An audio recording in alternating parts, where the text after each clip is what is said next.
And then I had this knife, and I'm straddling him, holding this knife to his throat. It was very sexy and very fun.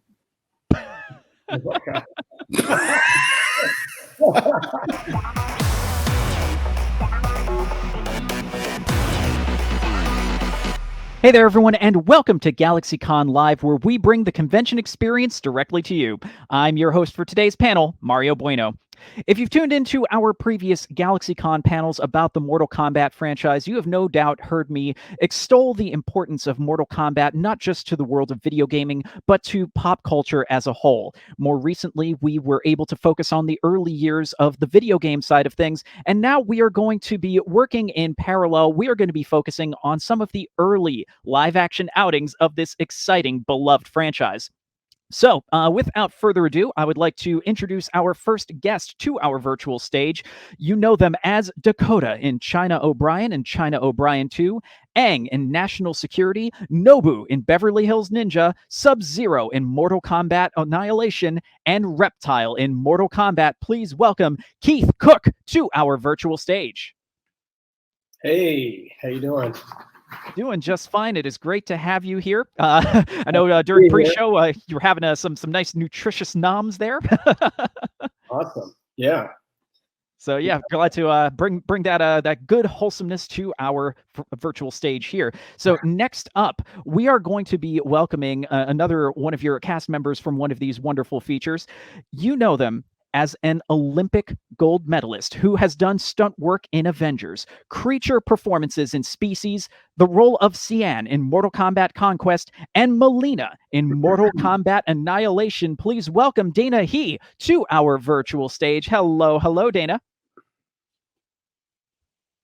Hi, guys. How you doing? Hi, Mario. Hi, Dana.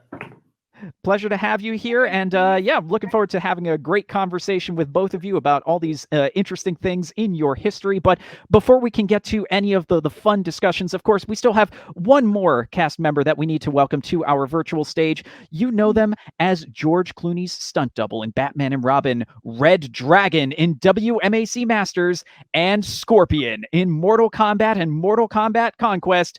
Let's tell them to get over here. It's Chris Casamassa. Welcome to our virtual stage. Hey. Hello. Glad to have you here. How are you doing over there today? We're doing great. Dana, great to see you. Keith, good seeing you again, my man. So to get us started over here today, so all of you have a very interesting, very unique martial arts backgrounds. So I figured let's kind of look into that for a moment and how those led you to not just your Mortal Kombat roles, but others across the course of your career. So whoever would like to go first, open floor. I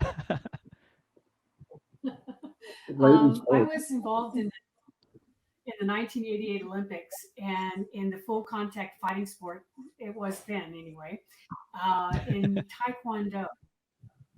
And from that, I got hired in the movies and did all kinds of films, the Batmans, the Charlie's Angels, everything else. And of course, especially the Mortal Kombat movies.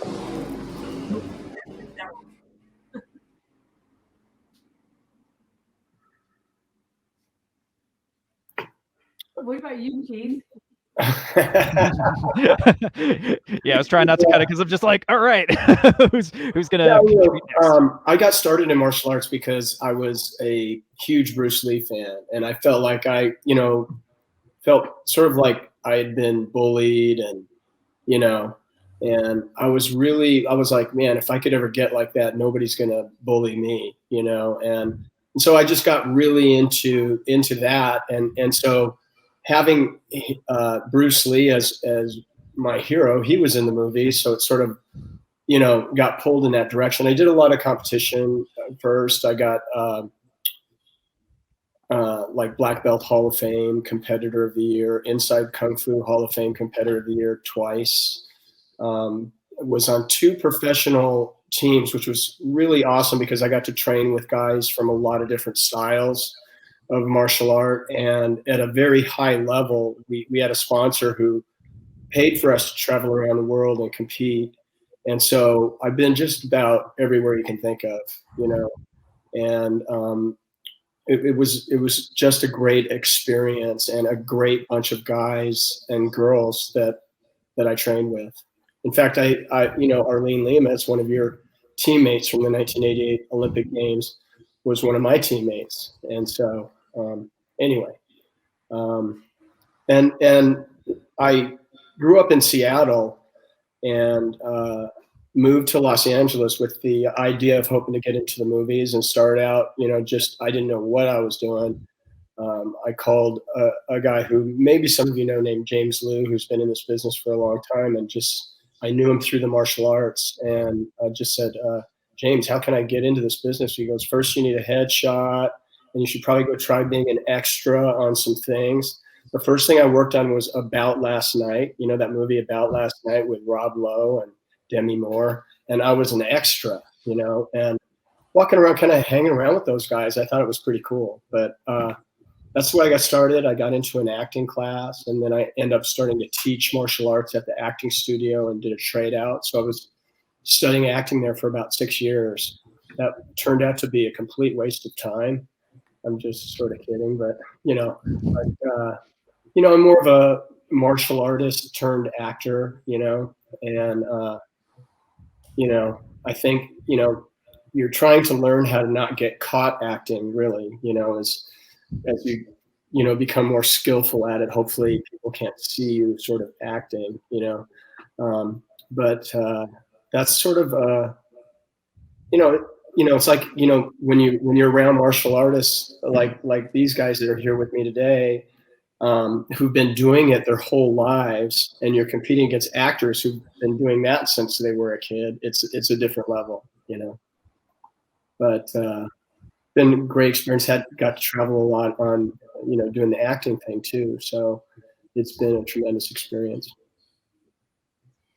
Keith, Awesome. what's interesting? Chris, I actually got into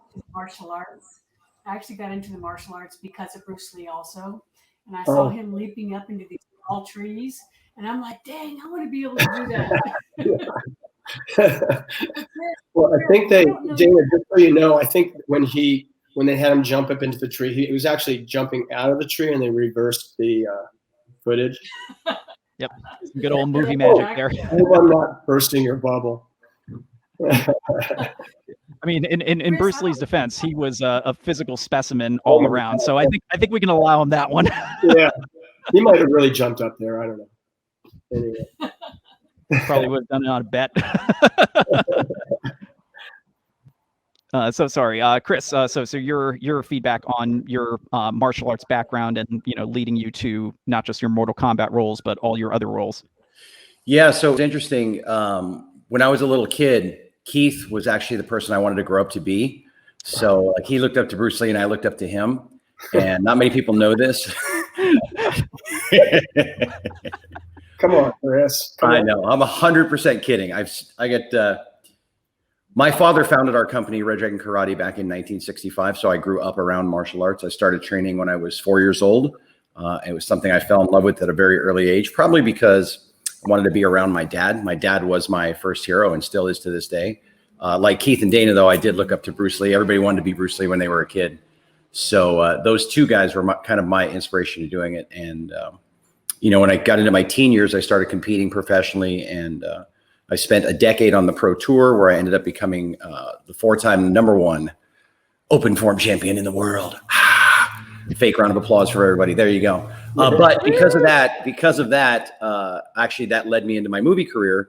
I actually got scouted at a tournament that I won in Atlanta called the Battle of Atlanta. There were some producers from a TV show called WMAC Masters. And, they came up to me and a couple of other guys that had won that night and said, hey, we're doing a TV show. Would you guys, want to be in it? We're like, yes, please. We would definitely like to be in it. And then, as I'm sure Dana and Keith can tell you, in the movie business, they say, hey, we're going to do something. And then you don't hear from them for months. And so almost 6 months went by, and we thought, well, that was a pie in the sky. It's never going to happen. And then one day we get a call, and they say, we're going to shoot the pilot down in Orlando. We're flying you guys down there. We're going to do it. And then it happened. So it was kind of the start to my thing. Like Keith, I had done some extra work. I actually I was an extra in a Suntory Japanese whiskey commercial with Mickey Rourke. It was like one of the very first things I did. I got like a background fighter in the Revenge of the Ninja films with Sho Kazugi.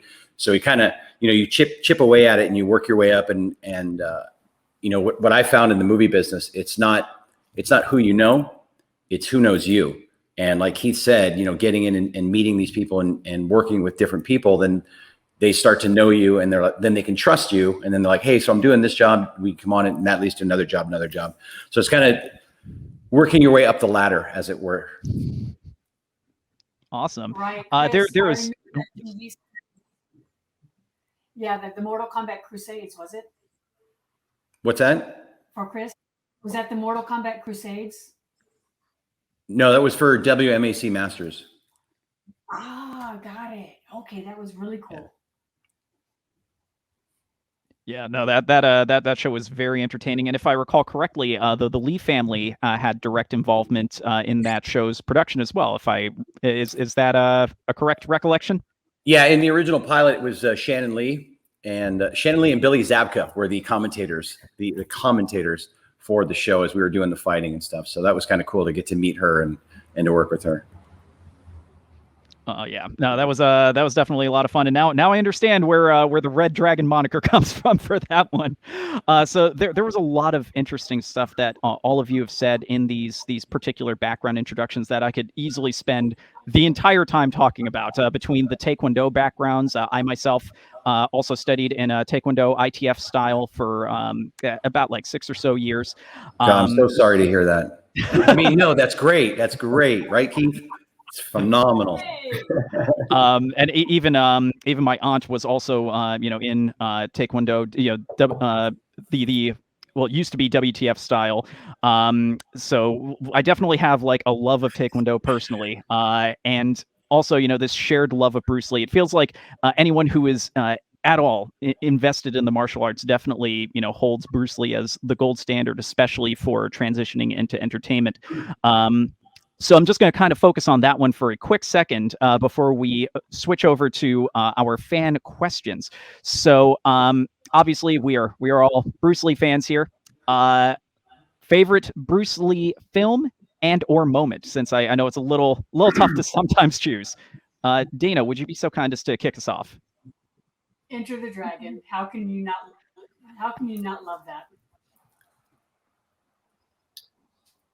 Yeah, I mean, I have to agree. And my favorite moment is the fight between him and Bob Wall, where Bob Wall holds up a board and cracks it, and Bruce Lee goes, "Boards don't hit back." That's a pretty famous line, But I love that fight. I love the speed and the surprise. Like it was very. I just felt like the impact in the hits, the sound effects, that groin kick where he falls down and pretty much Bob Wall rides his foot with his crotch and is going over. And I've tried to do that with people over the years, and for some reason I don't want to do it. I can't imagine why. But I was lucky enough to work with the producer and director of Enter the Dragon on China O'Brien. That was Bob Klaus directed Enter the Dragon, and he also directed China O'Brien 1 and 2. And Fred Weintraub was the producer. And he in fact called me one day on the phone, and this was before I had done anything, any other movies or anything, except About Last Night. I might have done that. He called me on the phone. I couldn't believe it. He had gotten my number from the guy from the editor of Inside Kung Fu magazine, and he had recommended me. And man, I couldn't believe it. I thought somebody was playing a joke. I'm talking to the producer of Enter the Dragon, and he goes, "Yeah, and I want you to come over to my office right now." And I was like, "Well, let me take a shower." He was like, "No, come over right now." I went over there, and I was so pumped up. I was so ready. They were like, "So you do martial arts?" And I was like, "Let me show you some." It's just you don't get opportunities like that too often, and that was huge. But there's that whole Bruce Lee thing, and anyway, Chris, take it over. I have nothing to add, Your Honor. Sorry, I took your time, I think. No, that's okay. That's okay. So, No, and it was Enter the Dragon for me too, of course. But I did love him as Kato in the Green Hornet too. I thought that was pretty spectacular. The stuff that he did there was great. My favorite fight in Enter the Dragon is the end one where he fights Master Han. Yeah, that is not just from a filmmaking perspective, but also just from an action set piece perspective. It is so good. Yeah, I definitely echo everybody's sentiments here. I'm also a big fan of the Coliseum fight in Way of the Dragon. The legendary showdown between Chuck Norris and Bruce Lee. It's just there's so much that they do to just. Again, I'm looking at this not just from an action perspective, but also from cinematic perspective. It tells such a good story, even with the minimal dialogue and just the back and forth. This kind of like Wild West gunslinger feel, but with martial arts in place of handguns. It's a work of art. Still a shame they stole that shot, right? Did you ever hear that? That in other words, they didn't have permits, they didn't have any permission to use that. They sort of like hopped the fence, and just stole that scene. And I think that's so awesome. I love that. Like guerrilla movie making. I was gonna say, you gotta love that. I used to hop the fence at my kids' little league so I could pitch to them in the batting cages. But that's another level right there. Yeah, bringing that indie filmmaker style to one of the best martial arts films of all time. Still a shame that the original cut of Game of Death never got to see the light of day. I don't know if you've all seen the compiled footage from that, which was a bonus for the it's a standalone, and then it was a bonus for the original Enter the Dragon Blu-ray. Well, a lot of people don't know this, but they're releasing a Snyder cut of that movie. Yeah, it's a hashtag that's trending now on Twitter. It's the Snyder cut of Game of Death. give us the Lee cut. Yeah. But actually, it would have been fantastic. It's such a shame because it really showed the growth that was demonstrated in Enter the Dragon. And it's funny that we're talking so much about Enter the Dragon because when you look at the original 95 Mortal Kombat film, there is a lot of inspiration from Enter the Dragon. It's one of the things I think has made it so universally loved and appreciated because it has that timeless storytelling.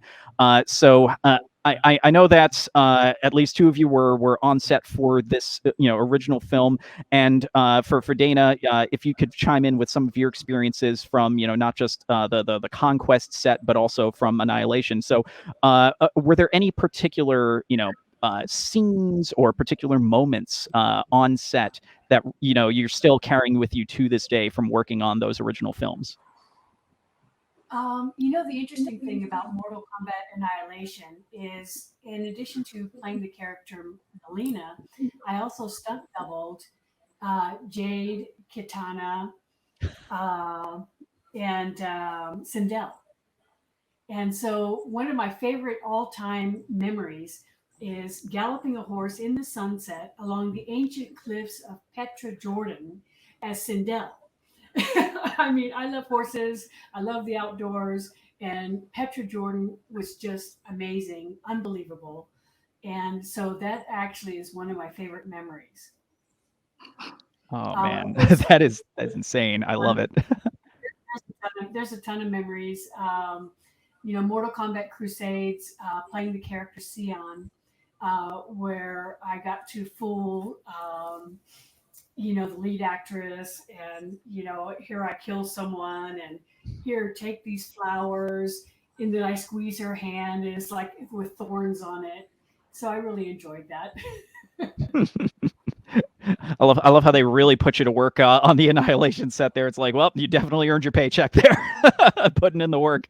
I love it. In Annihilation, I love stunt doubling Kitana. That was also really, really cool. And then, of course, as Mileena, fighting in a hurricane in Wales in the mud. It doesn't get better than that. Oh my God. That is definitely memorable. It's like, oh, no big deal. I just did a fight scene in the middle of a hurricane. I say as a legitimate hurricane is rolling through the Northeast over here. So yeah, oh, that's great. In the water, freezing your grass off. Keith, I'm sorry, you were gonna say something? Just like I found, on the first Mortal Kombat, where I played Reptile, that was the thing where Robin Shu played Liu Kang, just called me on the phone one day and said, "Hey Keith, we need more action. You're already done with the movie, but we need more action. Can you come fight me?" And I was like, "Yeah, let's go, dude." And so they built a set here in the Van Nuys Airport, and that's also where Chris's scene was filmed. They built 2 sets. Well, but they built a set for each one of those fights. The Scorpion fight and the Reptile fight, and it was a different experience from anything that I had done before, because you always feel like you're kind of in a hurry. Okay, hey, you guys, we got 2 hours. Let's get this done. And you haven't even choreographed the scene yet. And you've got to choreograph it, rehearse it, shoot it in 2 hours. That's a lot of times what you're up against. And this one we had 6 days. To do that. How long was yours, Chris? How long was your filming? Almost 3 weeks inside that hangar. Well, that's because you guys are incompetent. You need extra time. That's true. That's true. We sucked so bad they gave us extra time.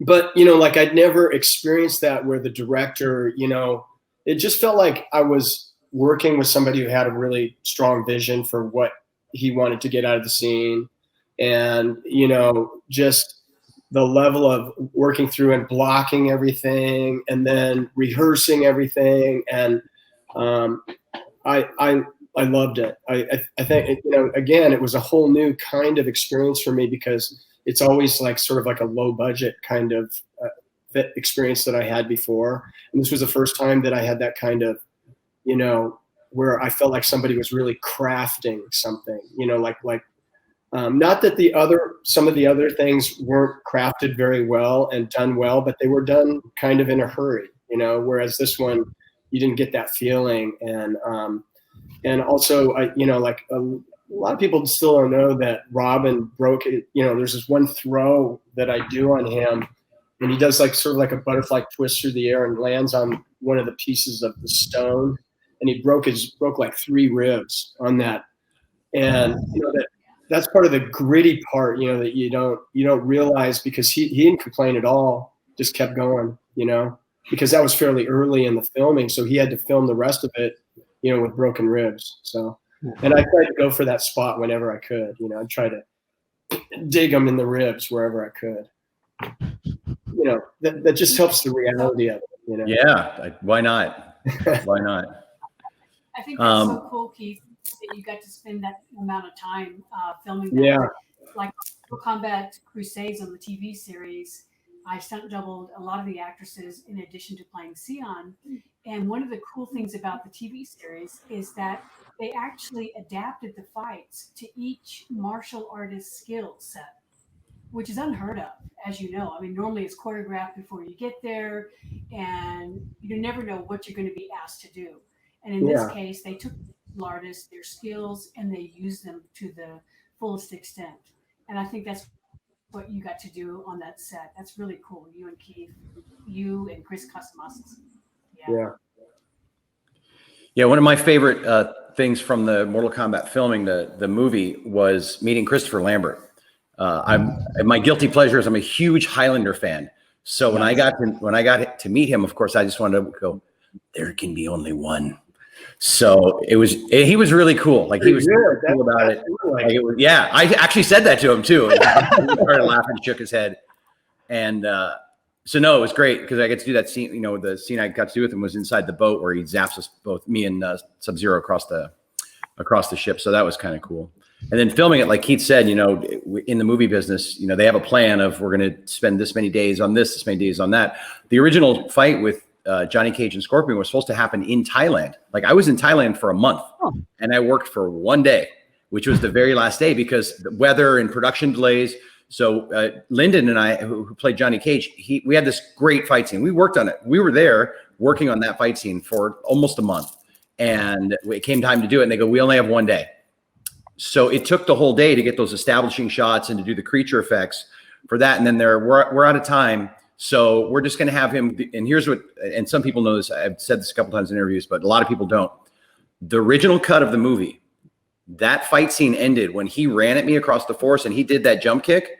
In the original cut, he hits me in the chest and I'm supposedly either dead or knocked out. And that was it. So we couldn't do any of the fight that we had planned. I was bummed out. Lyndon was bummed out because, he's an actor and he'd been working for months, doing martial arts stuff to get ready for this. And that wanted to be his big masterpiece thing that he wanted to do. And so we were both kind of bummed out. But here's where one of the reasons why I believe Mortal Kombat has been successful and popular even to this day is because we have such great fans and fan support. And Larry Kasanoff, who was the producer of the film, told me at the screening, he goes, we did test screenings and the audience stood up and threw their popcorn at the screen when your fight happened because they all said there's no way that Johnny Cage could beat Scorpion and he sure couldn't beat him like that. And he goes, it didn't happen once. It happened 3 times. Wow. So then like Keith, my phone rang and they're like, we need to shoot your fight. And I'm like, yes, let's go. So they had built this whole inside the airport hangar.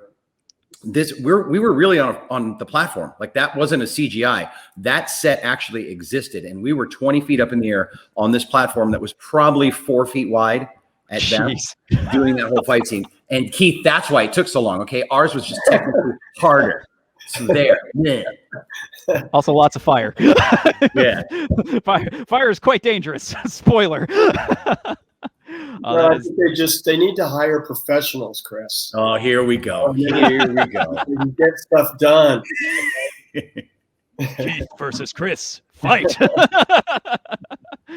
We have plenty of time left to answer some fan questions. Let's see if we have some stuff waiting in the wings for us so that we can get on with that. Okay, I hope I am getting this name right. This is from Ilko. How is movie martial arts compared to real martial arts? I'll take that one. All right. So look, here's the deal. If you want your fight to look good, you should be a real martial artist. But movie fighting and real fighting are night and day. And it was actually with the first couple, it wasn't Mortal Kombat. I had done some other smaller films. Something I had to break. I had to break my martial art habit because a real punch and a real kick don't look good on camera, because the camera doesn't read depth. So everything has to be wider than it's supposed to be and come at different angles. So we affectionately dubbed it, it wasn't Bushido or Kabuto, it was Hollywood Do. So Hollywood Do is the way that you fight on camera.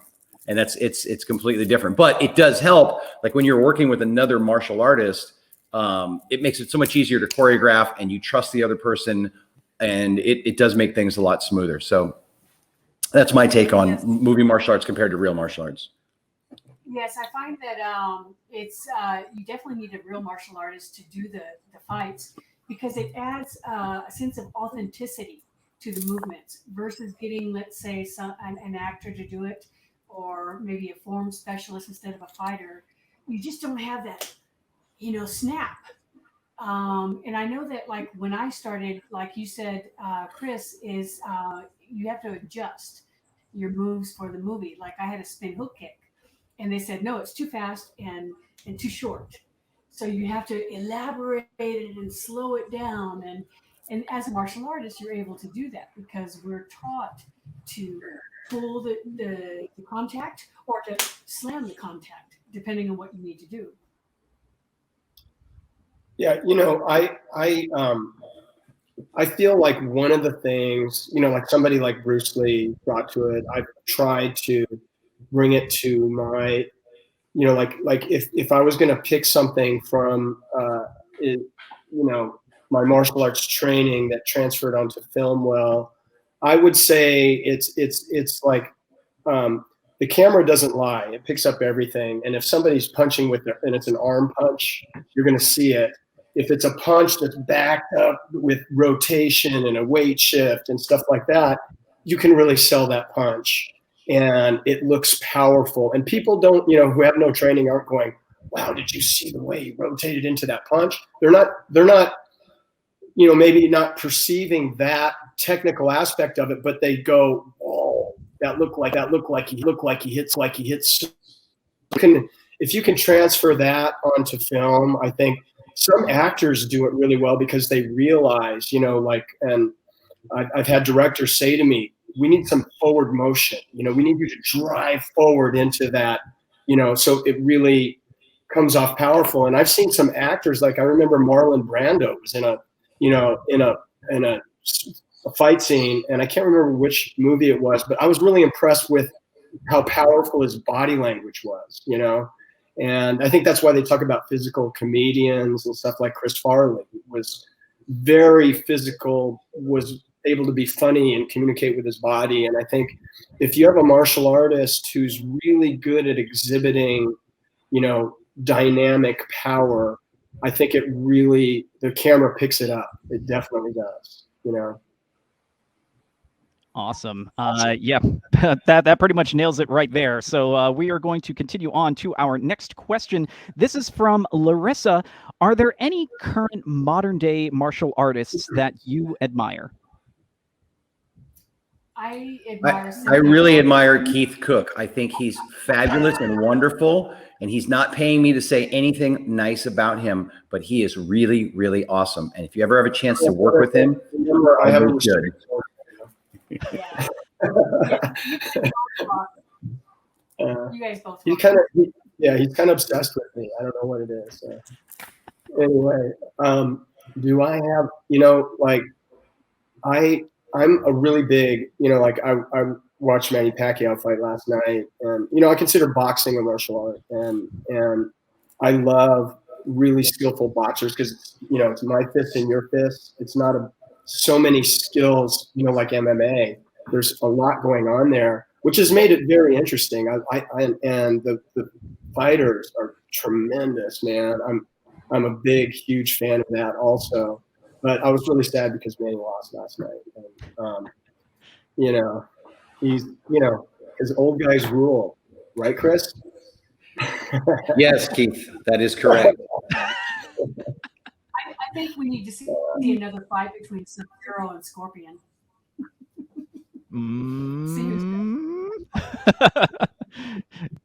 Cue up the rematch.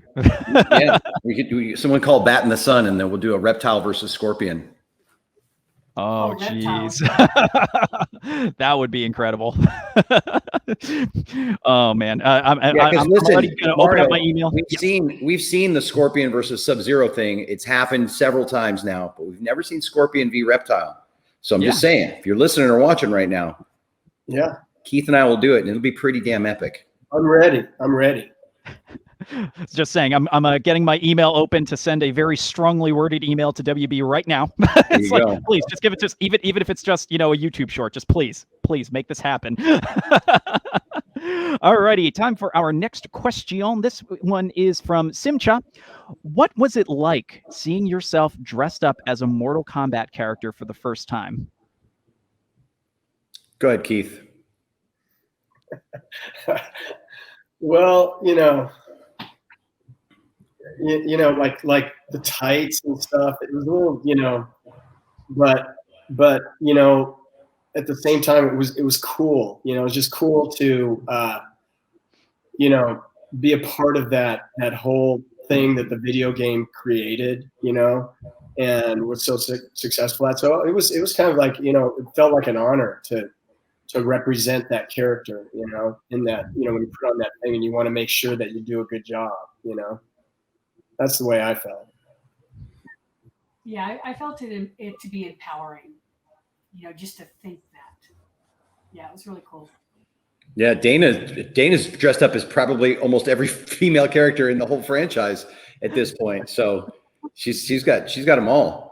But for me, it was great. I loved it. I was a big fan of the game before the movie came out, and just to have the opportunity to be in that thing. My two favorite characters were Raiden and Scorpion, in that order. Nowadays, of course, it's Scorpion, and then Scorpion, and then Scorpion, then Raiden. But it was Raiden and Scorpion. So to have the opportunity to play Scorpion, because I was such a fan of the game, I really wanted to do justice to the game, because I knew the fans and the fan base for that game was very strong. And the other thing, too, that people may or may not remember is there had been 2 other video game fighting movies to come out prior to Mortal Kombat. but they both bombed at the box office. And it was because, in my opinion, they got away from what made the game so popular, and they just kind of went in another direction. And Larry, to his credit, and obviously the creators of the game were involved with the movie. They wanted it to be as true to the game as possible, at least in the sense of the tournament fighting, the stylized of each character. And so it was important to us to make sure that that translated onto film. And look, here we are, what, 26 years later, still talking about it. So like, you know, as much as I'm a Street Fighter fan, you don't really see Street Fighter Comic-Cons going on right now, but there's still Mortal Kombat stuff going on. And you know, it is because of our fans, and, you know, all of us on this screen wanted to do the best that we could to bring that authenticity, so it translated well on film. Yeah. And speaking, you know, as a longtime fan, you know, the work that all of you collectively put into, you know, the actual fight sequences, you know, the work is just so authentic. It is so much fun. And that's part of what has really, you know, helped, like what Chris was saying, you know, perpetuate this appreciation for the film work. So yeah, there's definitely a lot of that involved in, you know, why it's really endured so much as well. Also, the theme song slaps. Let's be real. Yeah, it is a timeless gem. I know it existed before the film, but the film definitely catapulted it into the mainstream. So it was this happy blend of all these wonderful elements. So yeah, really nailed it there, Chris. Thank you for that. Our next question, Roxy is asking if you had to fight any character from Mortal Kombat, who would it be? Well, first, I'll take a rematch against Johnny Cage, because that was some bullshit right there. But oh, bless. Yeah, there you go. Because I already destroyed Sub-Zero and some other stuff. But if I had to fight any character, seriously, I'd like to fight Keith. The last time Keith and I fought on film, he kicked my ass in China O'Brien. So I just want to get a redo on that. But we should do I'm telling you, a Reptile Scorpion thing. Let's go. Make that happen. Yeah. And then Dana can come in and just beat both of our asses. So it'll be nice. Rolling up secret character. I always have this image of Mileena fighting Kitana. But the thing is, I actually stunt doubled Kitana, so I would be fighting myself. That is really cool. Wow. Oh man, you know, I've had to do, you know, for projects long ago, having to double out as both participants in a fight scene. That was with a no budget fan film, and that was already quite the chore. So I can imagine like how amusing and like unique it must have been at the Hollywood level to be able to do something like that. So that is a cool experience that you're sharing with us here. Was there before we continue on with this question, Dana, was there anything in particular that really stuck out when you were doing essentially a fight scene with yourself that still, you know, kind of sticks with you for whatever reason? Well, the actual fight scene that I did with myself on film was Mortal Kombat Annihilation, and it was Kitana and Sindel in a fight towards the end of the movie. And so I literally am stunt doubling each of them, and then playing with the actress and then switching roles. And so that really stood out to me. It was very complex but fun. Were there any moments where we were accidentally like, oh man, oh right, I'm supposed to be this character now? No, we're good. Let's do it this way. They broke it apart really easily, so thank God it was all right. Okay, good. Because yeah, I could see that getting a little bit like all over the place. I can only imagine, but good on you for that. So I believe we pretty much have all of the answers to that question, if I am not mistaken, unless there were any additional thoughts from Keith, unless you were also going in on the Reptile Scorpion answer. Yeah, I think there needs to be a Reptile versus Scorpion fight, and I'm ready to go right now. Oh man. You know what? I'll be right there. All right, so we'll keep the stream running another couple of minutes, and yeah, we'll get this done live. Wouldn't that be funny, Keith? If I was like close to your house, just all of a sudden I come in, we're like, boom, boom, boom. I'm not gonna lie, that would probably be the most amazing GalaxyCon panel I would have ever had the privilege to host. It's just like, oh, cool, we have a great panel with some great guests and a live fight scene. Amazing, done. You have liability insurance. Yeah. So our final question, let's get that one queued up. This one is from Zack Attack. Oh, this is an appropriate final question. Do you have a favorite Mortal Kombat finisher? Yeah, I know why Dana's laughing. Okay. There's a really, really good sexual joke in there somewhere. Actually, there is. Yeah. It was actually it was on Mortal Kombat Crusades, the TV series, and I'm fighting Kung Lao, Paolo Montalban, and I do multiple spin hook kicks and knock him on his ass and this and that, and then I have this knife and I'm straddling him, holding this knife to his throat. It was very sexy and very fun.